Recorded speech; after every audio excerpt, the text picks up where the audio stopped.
Form is temporary, class is permanent. Khaled মাহমুদের এই কথাটা শুনলেই বোঝা যায় লিটন দাসকে নিয়ে আশার বেলুনটা আকাশ ছুঁই ছুঁই করছে। কিন্তু এই মুহূর্তে লিটনের রান না পাওয়ার কাহিনী যেন একটা মুভির চূড়ান্ত ক্লাইম্যাক্সের অপেক্ষায়।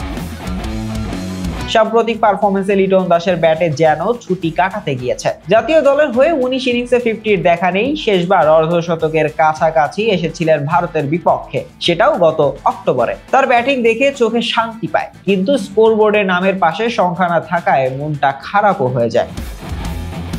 খালেদ মাহমুদও মেনে নিচ্ছেন লিটনের রান না পাওয়াটা দুঃখজনক, কিন্তু তার বিশ্বাস অটুট। লিটন ক্লাস প্লেয়ার, তার ভালো সময় এবার আমাদের সঙ্গে আসবে। ওয়েস্ট ইন্ডিজ সফর যেন লিটনের জন্য দুঃস্বপ্নের আরেক নাম। টেস্ট, ওয়ানডে, টি-20 সব ফরম্যাটে ব্যাট হাতে ব্যর্থ। 3 সংস্করণ মিলিয়ে মোট রান শুনলে মনে হবে কেউ টেস্টের এক ইনিংসের হিসাব বলছে, আর ওয়ানডেতে মাত্র 6 রান। এটা তো যেন স্কুল টিমের পারফরমেন্সও হার মানায়।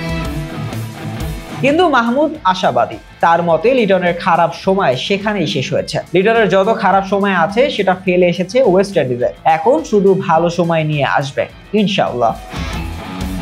30 ডিসেম্বর বিপিএল এর শুরু। প্রথম ম্যাচে লিটনের দল ঢাকা ক্যাপিটালস মুখোমুখি হবে রংপুর রাইডার্সের। লিটনের ব্যাট কি আবার জ্বলে উঠবে? তিনি কি দলের প্রধান শক্তি হয়ে ম্যাচ জেতাবেন, নাকি রান খরার গল্প আরো কিছুদিন চলবে? ক্রিকেট ভক্তরা অপেক্ষায় লিটনের গল্পের পরবর্তী অধ্যায় দেখার জন্য। ক্লাস প্লেয়ারদের গল্পগুলো এমনই হয়, সাসপেন্সে ভরা, চমকপ্রদ এবং উত্তেজনাপূর্ণ।